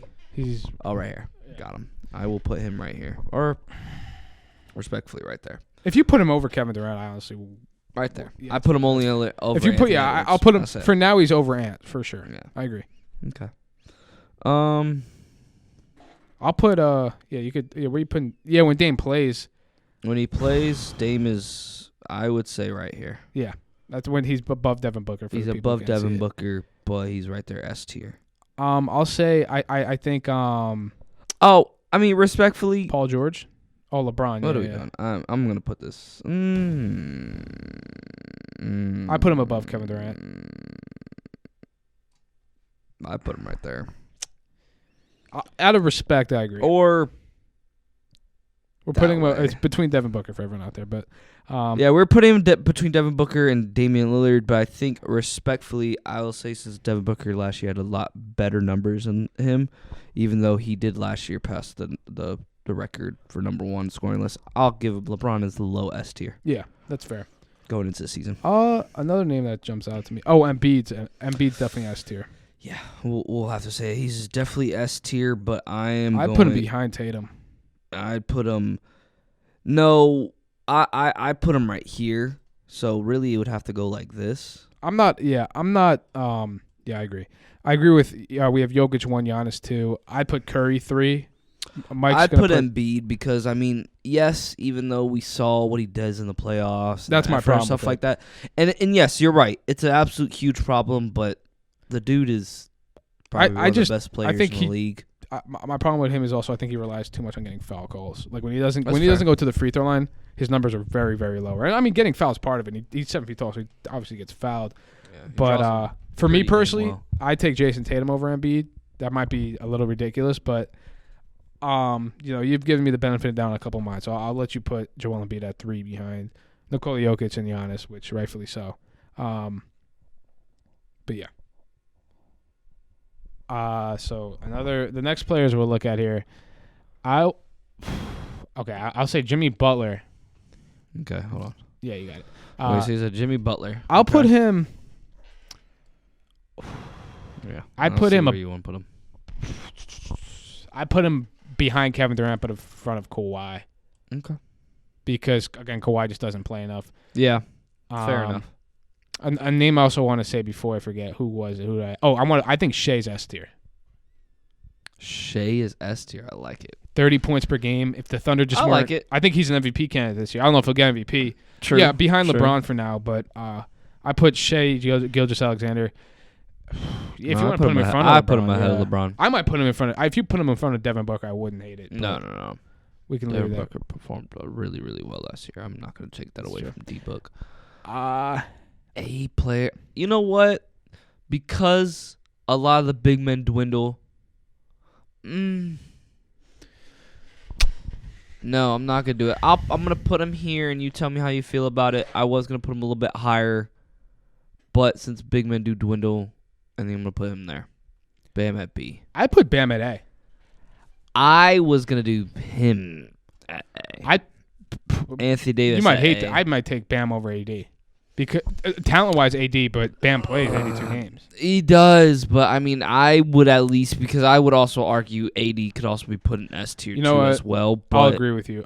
I might put AD because I would also agree right here. You know what? Let me rephrase that. I think Bam, maybe at the end of this year, might be above Anthony Davis, but I'd put Jimmy over AD. But that's fine. I think that's fine. Yeah, you have it. No, I'll be fair. I can't be biased there, especially with Anthony Davis. I mean, when AD plays, he's the best power forward in the league, outside of probably Giannis. But I mean, he's probably one of the best. I mean, even if you just put him in terms of big man, he's probably top 3 big men when he plays and he's fully healthy. Because really, like I said, the list dwindles after Jokic and Embiid. Right after that, you're like, okay, what other big men? Oh, we put Anthony Davis in there. We put who else did we put in there in the big men category? I mean, Jokic, you put Embiid, you put Jokic, you put Anthony Davis. So we say names like that. Cat. Like, no, not even Cat. I mean, you would throw Cat in there when you keep saying the names, but like the big man name is not big, so it's obviously there's a bit of a drop off between them. Yeah, so I would say Anthony Davis has to be like the 3rd best big man in the league. And then when he's fully healthy, he could when he's fully healthy and he plays like the Anthony Davis that we know. I think a lot of us are biased. I think I'm also biased when I say this because I think we're really best because we got to see him in a Pelicans uniform. Those Pelican days were crazy. Oh, he should have been an MVP. Should have been MVP when like dude was getting 30 and 20. Like, dude was nuts. So it's like when he's fully healthy and he reaches full potential, he's probably debated as the best big man in the league. So yeah, I'll say that he's definitely A tier. No, I think that's fair. And it's injuries that bump him down to really an A tier is what I would really say. Yeah, I think that's fair. I guess a name again, question marks with the injuries, but I mean Paul George, I'd argue he's a low A right now, just because he doesn't. He's I'd say he's A. I think he's right behind Anthony Davis or not Anthony Davis, Anthony Edwards. Yeah, I think that's fair. So I'd say right here. Anthony Edwards. Who else we got here? De'Aaron Fox. I think an A. I think A as well. De'Aaron Fox A. I agree. Bradley Beal is probably an A too. To be fair, I'd say B. You think B? He has something to prove. Not something to prove in a way because we know how he can perform and how good he is. It's just something to prove that now he's on a team that's good and like it can advance in a way.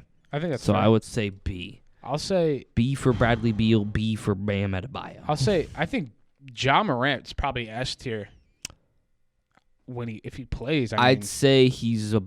I might put him in front of LeBron when he's playing. Yeah. And he's suspended 25 games. That's not like he's hurt, but. Yeah, fair enough. I'd also put him right in front of LeBron as well. That's fair. I agree. Okay.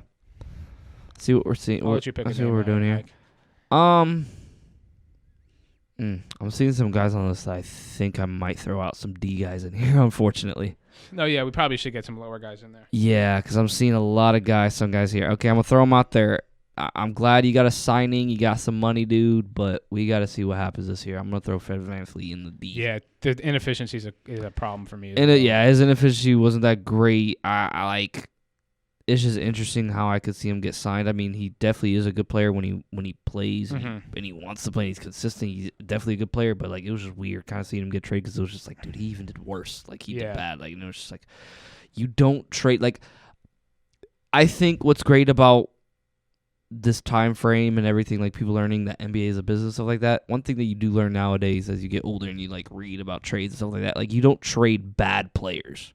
You can't trade bad players. Like no one's gonna be like, oh yeah, let me get the guy that stinks. Let me trade for that guy that stinks. Like yeah, there's sometimes moments where people are like, oh, that guy doesn't stink. I don't know why they got him, and it's more like a fit. It's more like they're just, oh, this guy could probably fit. He shot this much, the percentage here. We're gonna get him because we need these percentages for these certain times. But there's those exceptions. But other times it's just like you don't trade for guys that are bad. That's fair. Trade. I don't want to get the Knicks aren't gonna go pick up a guy that they don't need. That's what I would say. They're not going to go trade for someone they don't need. They're going to go trade for someone that they need. That's fair. So Fred VanVleet, it was just weird seeing that, but I had to throw him out there. I had to get some guys out of here. I think that's fair. Another guy, I think we both jokingly agreed to this, but I think it's because of just situational and everything. I'm going to do it. I'm also going to put Rudy Gobert in the D level as well. Yeah, I was thinking about this one. I think if you make the argument about his rim presence, it's definitely there. So yeah. I might put him in a C for that alone, but the fit in Minnesota is just a problem. And my problem is that the Timberwolves gave up all that and more for Rudy Gobert and finished 8th in the West and actually had one less playoff win than they did the year before they had Rudy Gobert. So for that reason alone, I put him above VanVleet. But other than that, maybe low C. But yeah, I think Gobert's it's fair to put him at a D just because it does not fit. Yeah. And he just also does not do much other than dunk and rim protect. Yeah. Clogs up this. I think Anthony Edwards' game's getting held back a little bit because of the paint. And now Cat spends way too much time on the three-point perimeter, which is fine. He can shoot threes, but he's a little soft. But anyways, that's a discussion for another time. True. I'm just looking at this list, Mike. Okay. I'd probably put – okay, I'm going to say I put Chris Paul D. Fair enough. I think I agree. No disrespect, just at this stage in his career. Yeah. Yeah, no, I don't see anything happening, really. I'm going to throw it out here because I'm really kind of debating on putting him in D, but I'm going to go Draymond Green in C. He still kind of impacts for his team. I mean, he's still a really good mix with Steph Curry, but, I mean... I might put him B, but... no, it's hard to see because I think I see a lot of good B-level tier guys in here. That's fair. So... to be honest, I'll start off here. I'll put him in B. Kuzma over Draymond. I'd take Draymond over Kuzma. Then I would go like this then. But no, it's fine. You could. It's your thought. No. Because I see what you mean by not better than Draymond. Well, I mean, but I think he's better than Draymond. Yeah, actually, no. Recently, I would say Kyle Kuzma's been better because that's just because Kyle Kuzma does more than just kind of facilitate. That's fair. I agree with you. Actually, I think you bring up good points, and also with the Wizards, he's going to at least average at least 20. Yeah. So if you want to put him a low B, I wouldn't hate that. But yeah. No, I'll put low. I'll say high C. We'll see how the B because I'm still looking at, like I said, I still see a lot of good B level tier players. So we'll see. Yeah, and looking at this now, I think Jaylen Brown's a high B. Okay, I agree. Because I don't think he's on the level. Obviously, not just talking about game 7. I think he's. I will agree, and I will say this for his position. I think he's just position wise, and obviously just kind of ranking wise, he's better than Bam, but I'll say it's only because of last year. I'll say he's better than Bam. He performed really good at shooting guard. He had career numbers. Bam. I will say this. Jaylen Brown put up his career numbers, and it was like great because it's like career numbers, and it's like he broke records. Yeah. If Bam does that in his position and beats career numbers in there, I think it's a lot bigger than Jaylen Brown's numbers. I think that's fair. We'll see if that happens. So, I haven't seen that yet. We've already seen it from Jaylen Brown, and it looked really, really good. It got him his contract, got him everything. But we did see him get exposed. But I did say this about that in an episode about the Celtics not performing well against the Heat. I said this, when you keep playing a team over and over again in so many consistent years, and also you go up against a coach like Eric Spo and a team like the Heat, how they're very defensive-oriented, I'm not shocked that we exposed Jaylen Brown for his left hand or his They've done it before, defensive, but we've done it before. Trae Young. With Trae Young and guys like that. So people try to focus on, he doesn't have a left hand. Nobody was saying that until the Heat. There's a reason why he's turning the ball over. It's not. The thing is, he's an NBA player. Jaylen Brown. It's not like his left hand is not working. Like there's a reason why he's. You gotta give credit where credit's due. I mean, because that's a lot of jokes I've heard recently. Oh, he can't dribble with his left. Like even on pocket, like professional people. Oh, he can't dribble with his left. I'm just like, that's crazy. Nobody said this while he was putting up numbers. Nobody was saying this. Obviously, it was regular season. Oh, it's a regular season. Blah blah. This, but like even before then, in the playoffs when they were doing well, people were like, oh, they weren't like. Stop. Don't do that now because he played the Heat. I mean, okay. So then what we're saying is a YMCA team made a top 5 shooting guard in the league have no left hand. You're telling me that then? Yeah. Is that what people are saying? So a YMCA team made Jaylen Brown, a top tier guard in the NBA, don't have a left hand at all. Okay. Yeah. Okay. That makes sense, people. That makes sense. So, but I'll say that he's a high B tier level player, has room to make it to the A. But I mean, if the inconsistencies show more, he probably drops down to C, probably more. But we don't hope for that. I think that's fair for now, though, for sure. I think the B is fair. I think there's a couple names we could just fire through here. I think Klay Thompson's probably. He might be a high D, low C. I'd say low C. Okay. I think he still can do what he can do, which is shooting it off. He catches off. fire, and he can defend. Yes, and he can still defend. I mean, the defending is kind of coming down, but that's just because he's getting older, but that's fine. Kyrie. I think Kyrie's low A. Low, yeah. Okay, fair. Okay. I'm glad we could agree with that. Yeah. I was afraid you were probably going to say B. Nah. Okay. He still put up 20. Because I would almost... Just based off talent, but I would almost say the same thing for Kevin Durant. Talent-wise, they're probably S tier. 100%. Yeah, Kyrie and KD probably S tier. And Anthony Davis, too. Yeah, Anthony Davis. Like, even Kawhi, too. Kawhi, Anthony Davis, Kyrie, and, like, Kevin Durant. We know they're S tier level players. It's just they haven't shown it in recent. Like, we don't know. Yeah, like, it's if. Like, Kevin Durant, Kevin Durant does play, and maybe we should probably give it a little bit more respect, but, I don't, it was more difficult. His playoff performance was not great. Yeah, so. Series. Exactly. So, yeah, I'll say, okay, another name, Mike. I guess Trae Young. Oh, yeah, let's see. I put him A.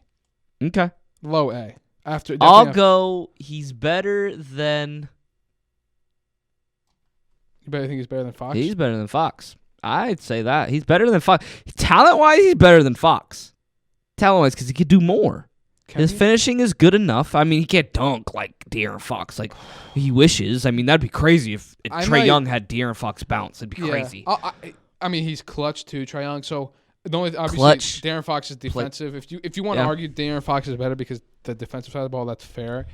So that's one thing that he beats him at? And offensively, Trae Young, defensively. So, I'll definitely I'll take Trae. And again, Knicks fan here, but I respect Trae, and I think he gets too much slander. What's another name we can do here, Mike? It's interesting that he's in here, but not like bad. But I'd put him. Brook Lopez. I put him above. Yeah, I was gonna say. I think that's fair. I'd probably put him above Kyle Kuzma and like Drake, like these guys. I would, because he actually does. His numbers are actually good. Compared to them, like he's consistent and he's on a good team. You know what? I like how we're putting respect on Brook Lopez. I might put Kuzma above him. He's been at the top, and he's getting old, but he's in the top 5 in blocks and 3-point shooting. And too. 3-point shooting. He's up there. I respect that. I'm fine with that. Yeah, I'm chill with that. I'm sorry I'm getting passionate, but I'm like, it's interesting that Brook Lopez is killing this. And it's also like, just think, this is like crazy. I don't know why I go into this all the time, especially with Brook Lopez. The evolution of ball. This dude was a back-to-the-basket guy. Dude could not shoot anything maybe past like the free throw line. He didn't shoot threes when he was with the Nets. I think he might have one career three. I don't even know if he had a career three with the New Jersey Nets. You watch Brook Lopez then, he was literally back to the basket. I'm hitting you with pump fakes, jump hooks, everything. But now he's leading the league in 3-point percentage as a big man, and then also still leading amongst the league in blocks. Like, I think, on a good team still. So I'd say he's high C, maybe arguably could be low B, but that's just because he's consistent and on a good team. Yeah. So that's fair. What about Cat? Cat, I'd probably put B tier behind Bradley Beal. Yeah, I'd put B. He'd be low B. Yeah, I think he's a little bit better than Lopez. Yeah. All right. What else we got here, Mike? He has a I'm gonna put him here because he still has a room to improve, and I think his leap will be. I think it's just he's not there yet because we didn't see too much of last year, but we saw it in spurts. And I'm saying if he reaches it, but I'm gonna put him right here. Okay, that's exactly why I put him. I think he's a little. For now, I think he's a little overrated. People value him a little bit too much, but he's young and he has enough room to grow. Yeah. A lot of potential, so I think that's fair. Putting Evan Mobley on the C tier right behind Brook Lopez. Yeah. I'm only going to put this guy here, and it's based off talent, really. He's going to be here, and really, it's just probably going to be bottom of it, and he has time to improve, or not improve, but he really has to show. I'm going to put him here. LaMelo Ball and B. Yeah, I agree. I think B is fair. I think it's based off of talent. When he plays, he's really, really good and makes an impact and kind of makes really the whole team of the Hornets look good in a way, but injuries do battle him. Like, to be honest, because I would even when he did play that 1 year and they made it to the playoffs, I would even argue he might be a low A. Yeah. Like a very low A, but, injuries, everything, I had to put him B. I think that's fair. Who else we got here? Okay, I'm going to probably have to do the same thing, too, but I think this is more of a character thing. I'm going to put him. James Harden behind LaMelo. Yeah, B, that's fair. It's not that they're behind all these other guys is what I would say. It's just LaMelo's injury prone, and then James Harden is just James Harden. Yeah. Like, I don't even know that he's James Harden. You just don't know what's going on with the Sixers this season. Exactly. So it's like I would put him in B, and I know people are like, "Oh, are you crazy? Like, he's A talent. He's S.A. talent. Talent-wise, for sure. Talent-wise, yes. Like, we've already premised that. Yes, we know Kevin Durant. Like, people that are gonna see these lists, because we're gonna post these on our socials for sure. But like, just seeing it, I'm just like, we know these guys are S.A. tier, maybe talent, but like. One, we don't know what James Harden is going to do with the 76ers team. We don't know what we're going to see with James Harden. Kyrie Irving, we're still asking questions and stuff like that. LaMelo, we're still asking questions, so we don't know. So yeah, I guess a name that I'll say it. As the next one, I put Jaylen Brown high B tier. High B tier. Okay, I agree. I'd almost put him right here. I was going to say I was going to say I put him definitely behind Jaylen Brown and probably behind Bam Adebayo. Yeah. I think that's fair. He had a great year last year. I think I want to see more from him. He was great in the playoffs, don't get me wrong. Yeah. But I can't put him above the B tier just yet. All right, let's do his teammate, Julius Randle. Okay. I'll put Randle. I'd probably put Randle behind Harden in B tier. Okay. Maybe in front of Harden, just because as a Knicks fan, I watch most of the games. Puts up numbers. I don't know if it contributes to winning playoffs. I did not love how he played. I can go on all day about Julius Randle. Again, all-star. Respectfully, he's had a very solid career. The inconsistency and his motor sometimes. He doesn't. I don't know. But I think B tier is fair for a guy who's been an all-star for back-to-back years. Okay. If that's the case, then if we're putting him there, I'm glad we did. I'm sorry to be a jerk here. Sabonis over LaMelo. Well, LaMelo in the way. I'm not so much over LaMelo, but over definitely Julius Randle and stuff like that. Because I would say Domantas Sabonis. I have Sabonis over Cat in my rankings, to be honest with you. But okay. I think that's a fair place. See, like I said, LaMelo Ball. You don't have to think about LaMelo Ball here, because like obviously I want him somewhere.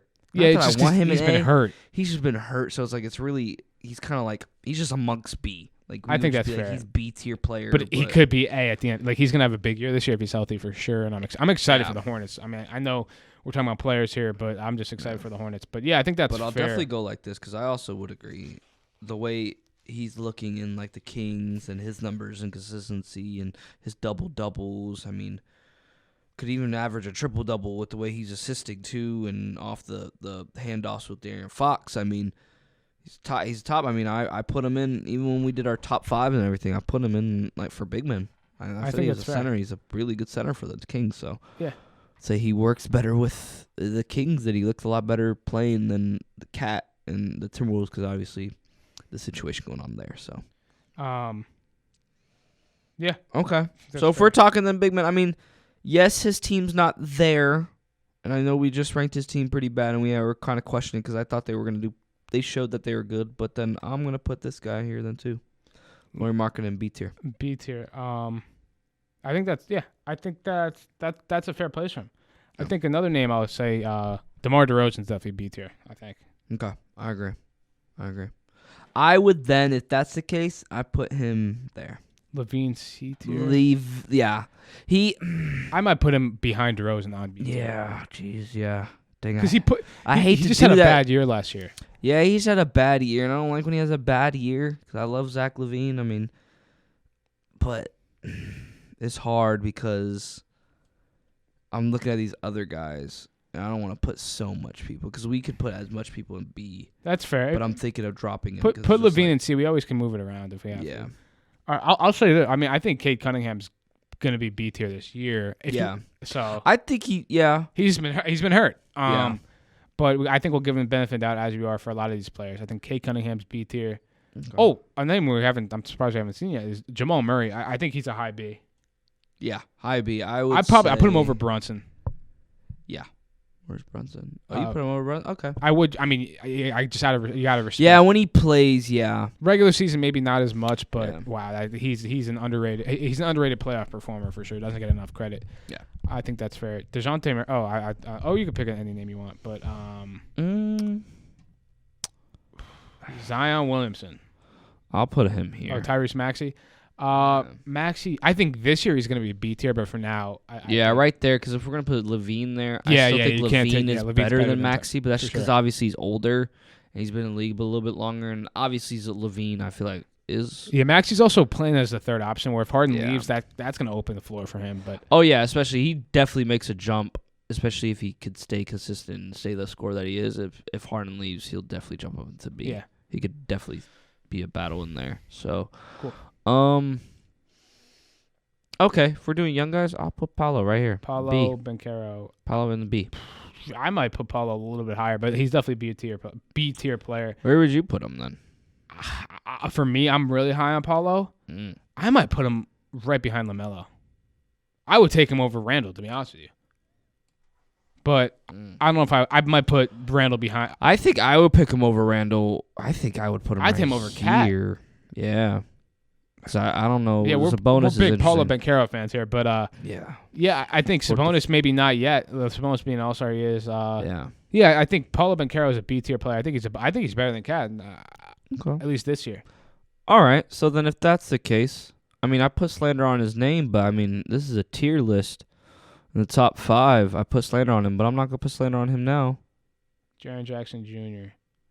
I'm gonna put him. If you want to put him above Brunson, that's fair. But yeah, I think I put him behind Brunson. I'll put him behind Brunson. Yeah, B tier. I think he's a B tier. DPOY, could step into a bigger role now with John Moran being out for 25 games. But I still think, like I even said before, I think he should step into a bigger role, scoring offensively and being more of a threat because he can score. He could shoot the ball. I mean, he talks about him shooting the ball from beyond the hash line. So I mean. I feel like if he definitely steps up on this offensive line or on the offensive end, I mean, I feel like he can jump up to A because, I mean, especially in his position, a lot of these big men, I'm not going to lie, like Bam, Jaren Jackson, Domantas Sabonis, and even with Paolo being a 4-5, these guys, they perform well. They can jump into the A-S tier for me because it's just like, one, their position, it dwindles because, it's just the evolution of the game. But another thing is, like, take advantage of that. Like they're probably top these guys in their own position are top 5 in each of the in their own position. They're top 5, maybe top 3. Yeah, I agree. So I agree. But I'll say that about with Jaren Jackson and guys like Jaren Jackson, Bam, and Domantas and Paolo. Like you have that time. Because I'll even say this here too. Since we're talking about young guys and like big men that are amongst the big, I'm gonna graph Pascal Siakam and put him in B tier. I think he was all B tier talent. He was all NBA, B tier talent, but just not team wise. I don't love the way he plays, to be honest with you. But I mean, you got to respect he was all NBA third team. Yeah. If I might put him above Laurie. Just because all NBA third team. Yeah, that's true. If you want to put Laurie over him, that's fair. No, I probably would because I think on the I like to do it on the eye test a lot, but I take Laurie over Pascal. But just the fact that he was all NBA third team, you got to tip your cap up. But would I take him over DeMar? I don't know. Nah, not for now. I might put him DeMar. I might put Pascal behind DeMar. No, I probably wouldn't just because of last year. I mean, All-NBA, he wasn't All-NBA. He didn't really perform as much. I mean, maybe because he was on the Bulls and Raptors really kind of focused more on putting the ball into Pascal Siakam's hand. Even though the Bulls with DeMar, but I mean, I don't know. I'd put Pascal over DeMar just for last year. That's fair. Interesting. Some of these guys could be. I feel like a lot of these guys could really be. What about Zion? Interesting. Yeah. I have to put him high B. I don't think he's A yet. He just doesn't play enough. And I think that's the only factor. I think he's really this. I think he's just really low A tier. You take him over Bam? I would. If he's fully healthy. If they're fully healthy. Yeah, that's fair. That's fair. That's literally his only problem, that he's not healthy. When he plays, he's like 20 and 15. Like, it's just crazy. Like, that's really the only depressing part about Zion Williamson. When he doesn't play, it's horrible. It's like we don't know if it's, whatever issue's going on. But then when he plays, it's like he's a monster. Insane. Absolute monster. He's a talent-wise monster, but it's just like, whoa. I don't it's just hard for him to play. But going from there on, I guess, man, a lot of these guys, dang. Interesting. Okay, we'll do I think Mikal Bridges is in B. I gotta say he's in B too as well, but I put him over I might put him in front of Harden. That might be crazy to say. The two-way player, and he's average. Him being the number one option in Brooklyn. Yeah, I'd say the same thing too. I agree. Interesting. Some of these guys are very, very interesting. Interesting. Yeah.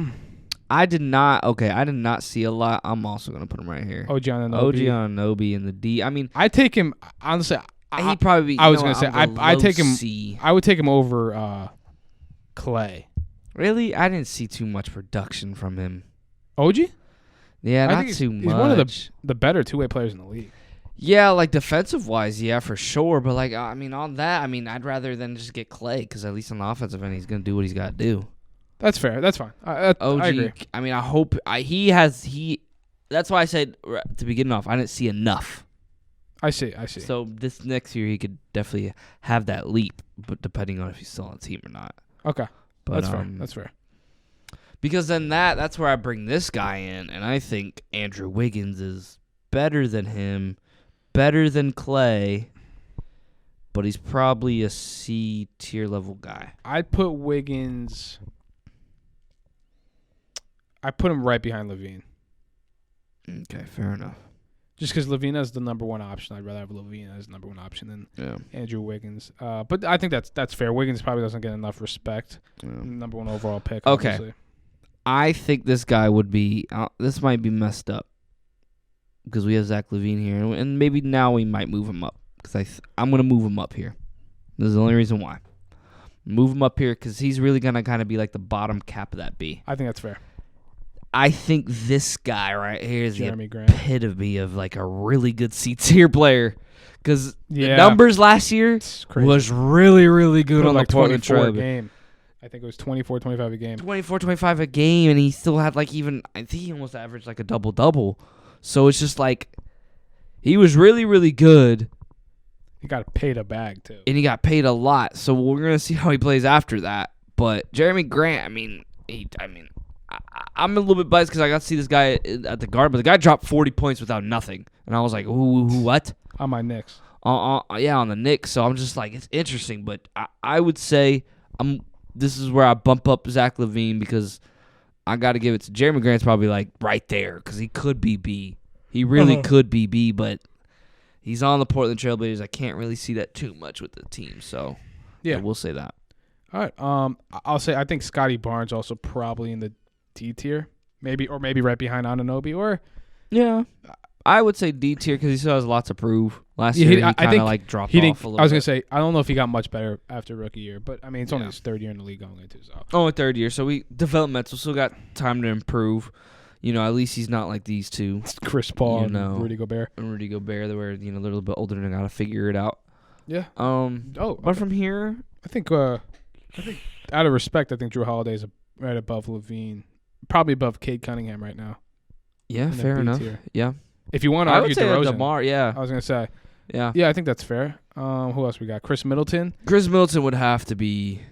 I mean, he was hurt too. I'd probably put him right here. Yeah, I think that's fair. Right behind Zach LaVine in the B tier. Zach LaVine, yeah. Tyrese Halliburton. What about him? I think he's B tier. I think he's B tier. I think he's above LaMelo right now. So he's better than Michael Bridges and all them? I think he's better than LaMelo. I don't know about I think he's better than Harden. I think he's better than definitely better than Harden. Them, yeah. Yeah, if LaMelo's healthy, I might take LaMelo over him, honestly. Fair enough. Yeah, I think that's fair. Desmond Bane. Desmond Bane. How do we feel about Desmond? I would say he's a C tier. You think so? I think he's a little overrated. Okay. So I would say maybe right here. Where do you put him? I put him right here. I feel like he's better. He's better. He does more I think on a level than after Wiggins. After this year, right now definitely higher than Maxey. After this year, I'll tell you this. I think Maxey's gonna be better than Desmond Bane. Okay, fair enough. Bane also, without Ja for 25 games, has a chance to show why he got paid that $225 million contract. I mean, he did. I mean, he has done it before when John Morant was out. He did perform on a decent level. I just didn't think he was worth that contract. But that's fair. Good for him. He has this year to prove it to you. He does. He does. All right, we got three more. B.I. I'd say B tier. Above. I think he might be above Mikal Bridges. Oh, whoa. You're going up. Oh, no, that's fine. Let me see. So you're putting him above Brunson, above. Mm-hmm. The only problems for me with him is injuries. If we're saying fully healthy, I put him behind Brunson, but I'm not gonna be that. I don't want to be that guy. But yeah, I think that's fair. You could put him in front of Brunson. Yeah, no, I'll keep him for myself. Behind Jamal Murray, yeah, I think that's fair. All right, DeJounte Murray. I think he's either a low B or high C. Yeah, there wasn't too much. Probably I saw. C. Yeah, I'd probably go like this.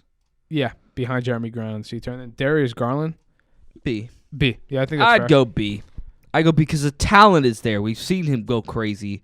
Talent is there, but we gotta see if he's gonna be a good little matchup with Donovan Mitchell because there's still a question there. Yeah. So wow, that's our list though, Mike. This is our list, man. This is a nice list. Make sure to screenshot it so we can put it on our social media platforms. Obviously, let us know if you 100%, disagree. 100%. We got our NBA and our players tier list, so we'll see what people think, man. Definitely let us know if we've got anything wrong or we don't know basketball. Let us know, man. I know a lot of this is a lot of B guys. We got a lot of B tier guys, a lot of guys that are still kind of in the middle of the pack that can show a lot.